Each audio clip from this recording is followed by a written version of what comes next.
Bom, gente, estamos aqui no Congresso do Colégio Americano de Cardiologia. Vou conversar com o professor Raul, que vai nos explicar a importância do resultado, não só do estudo Fourier, que foi divulgado ontem, mas principalmente também com relação ao estudo Ebbinghaus, que mostrou a segurança com relação aos efeitos, principalmente na cognição da diminuição do colesterol LDL.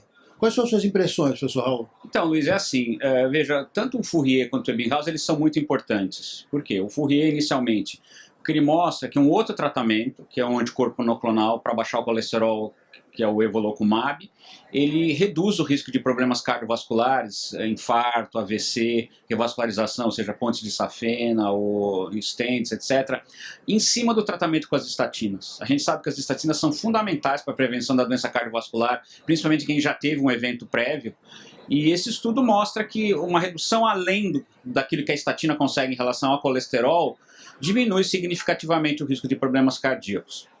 Então é um avanço, principalmente para os pacientes de altíssimo risco, ou seja, aqueles que persistem com valores de colesterol alto e que já tiveram problemas cardíacos e que têm uma chance muito grande da recorrência desses eventos e muitas vezes até morrer sobre isso. Então eu entendo o Fourier como realmente um avanço. Claro que, obviamente, essa droga ela é uma droga que ela é um anticorpo monoclonal, ela é uma droga que tem um custo monetário mais elevado em comparação com as estatinas, e para você ter uma eficácia, custo eficaz desse tratamento, ela deve ser prescrita justamente para os pacientes de maior risco, ou seja, aqueles que além de ter obviamente tido um problema cardíaco, persistem com os valores de colesterol mais altos. E obviamente também essa droga, para ela ter o benefício maior dela, os pacientes que vão recebê-la, vão ter que ter uma exposição a longo prazo, porque quanto mais tempo no estudo, isso eles mostraram claramente, quanto maior foi o tempo de exposição ao tratamento, maior foi o impacto. Ou seja, por exemplo, com 2 anos mais ou menos, teve cerca de 15% de redução de risco relativo, comparando quem recebeu o remédio associado com a estatina versus a estatina sozinha.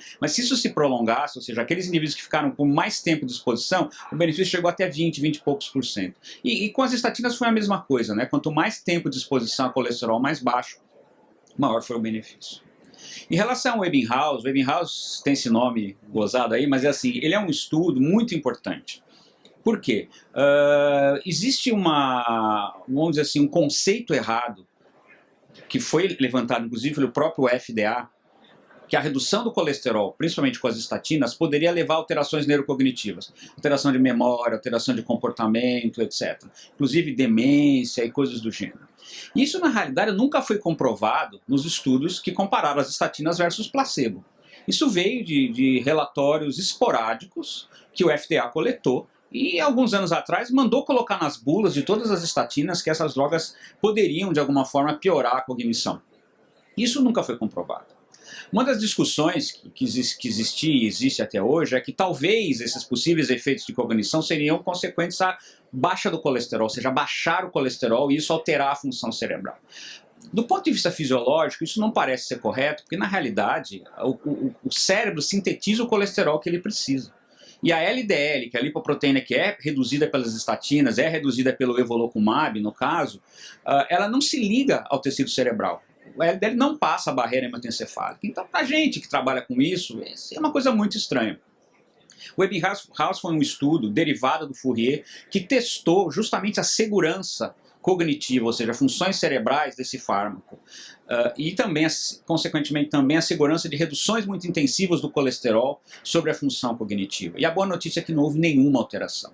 Ou seja, quem recebeu estatina mais evolocumab ou quem recebeu estatina mais placebo teve exatamente a mesma evolução do ponto de vista cognitivo. Isso nos dá uma segurança muito grande em relação a isso. Outra coisa também, mesmo estudando aqueles indivíduos que atingiram valores extremamente baixos de colesterol, 20, 25 miligramas por decilitro de LDL, como na média da população 120, certo? Não tiveram nenhum sinal de deterioração da função cognitiva. Então isso é muito importante. É claro que alguém ainda pode argumentar, mas a média de exposição ao tratamento foi apenas 2 anos, nós temos que pensar em 20, 30 anos, verdade, concordo. Mas sinceramente a gente não tem nenhum sinal, assim, as estatinas estão no mercado há mais de 25 anos, e do ponto de vista clínico, embora exista essa coisa do FDA, a gente não tem nenhum sinal que a redução do colesterol realmente vá piorar a função cognitiva. Então eu acho que isso é extremamente importante, essa é uma mensagem que tem que ser levada não só para os médicos, mas para o público leigo, porque como eu falei, existe toda essa onda contra tratamento de redução do colesterol, dizendo que dá uma série de efeitos adversos, etc., e que na realidade, na maior parte das vezes, são boatos e que fazem os pacientes parar de tomar as medicações e serem prejudicados. Muito obrigado, doutor Raul. A gente vai continuar aqui no Congresso do Colégio Americano de Cardiologia, levando para vocês as últimas novidades. Até lá!